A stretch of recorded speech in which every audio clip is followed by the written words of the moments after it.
Yang terhormat Bapak-Bapak, Ibu-Ibu, salam Pancasila. Bapak-bapak, ibu-ibu yang melihat video saya ini, tolong jangan lupa subscribe, like, dan di-share. Sifatnya gratis. Pada hari Jumat tanggal 23 September tahun 2022 ini, saya akan mengomentari menggema tangkap Lukas NMB, Gubernur Papua, kader Partai Demokrat, diduga SBY tersangkut perkara korupsi di dalamnya.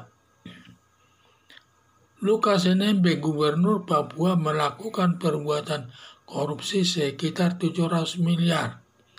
Lukas NMB, kader Partai Demokrat, melakukan perbuatan korupsi dan uang tersebut sering digunakan judi di luar negeri, dan uang korupsi tersebut dilakukan pencucian uang sehingga uang tersebut menjadi uang yang benar, bukan dari hasil korupsi. Perbuatan korupsi yang dilakukan Lukas NMB, Gubernur Papua, sudah ditetapkan KPK sebagai tersangka. Setelah Lukas NMB ditetapkan KPK sebagai tersangka, warga setempat seperti tidak percaya Lukas NMB melakukan perbuatan korupsi dan melindunginya, tetapi KPK menyatakan barang bukti sejumlah uang hasil pemeriksaan Badan Pemeriksa Keuangan atau BPK sebagai lembaga yang berwenang memeriksanya. Dalam perbuatan korupsi yang dilakukan Lukas NMB selaku kader Partai Demokrat, di mana Susilo Bambang Yudhoyono ikut tersangkut atas perbuatan korupsi tersebut. Kalau benar ikut tersangkut SBY melakukan korupsi, yang didukung minimal 2 alat bukti agar KPK memeriksa SBY dan menjadikannya sebagai tersangka. Agar SBY diperiksa sebagai tersangka dalam perkara korupsi yang merugikan keuangan negara yang melanggar pasal 2 Undang-Undang Nomor 31 Tahun 1999 tentang pemberantasan tindak pidana korupsi. Ancaman hukumannya hukuman mati seumur hidup dan hukuman badan maksimal 20 tahun. Itu hanya ancaman. Soal nanti hukumannya dijatuhkan, soal berat ringannya nanti hakim yang menentukan. Hakim nanti yang menentukan, tergantung alasan pemberatnya dan meringankannya. Kalau alasan memberatkannya banyak, maka dapat dikenakan hukuman mati.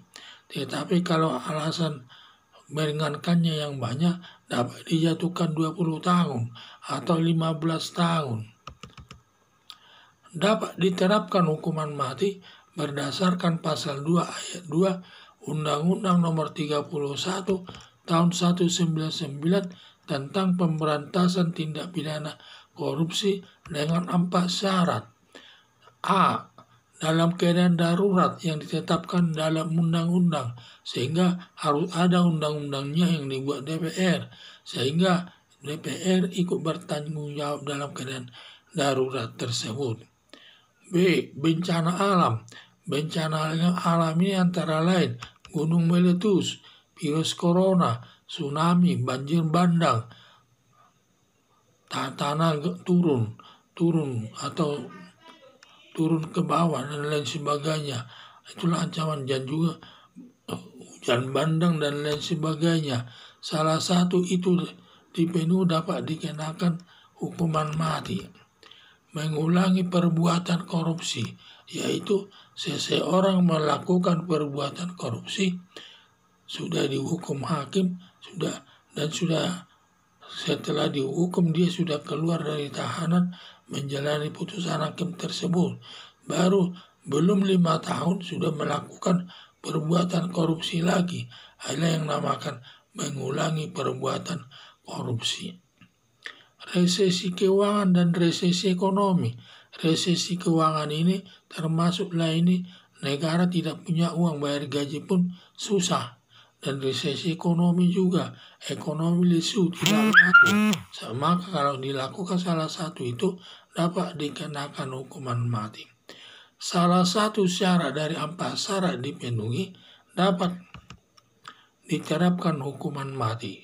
Dan sekarang Indonesia masih dalam pandemi virus corona, masuk bencana alam, dapat diterapkan hukuman mati. Harapan saya agar KPK memproses perkara korupsi Lukas NMB bersama SBY dan dihukum hakim sesuai perbuatannya berlandaskan asas equality before the law atau persamaan hak di depan hukum. Jadi siapapun yang melakukan perbuatan kejahatan sama di depan hukum, baik dia presiden, mantan presiden, gubernur, ya kalau dia melakukan korupsi ya harus dihukum dan sama dan sesuai dengan asas equality before the law atau persamaan hak di depan hukum. Siapapun orangnya, baik dia pejabat tinggi negara,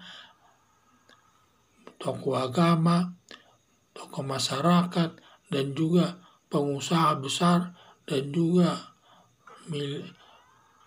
juga pedagang besar, kalau melakukan perbuatan semua sama kedudukannya di hadapan hukum dan dihukum sesuai dengan perbuatannya. Sekian dan terima kasih.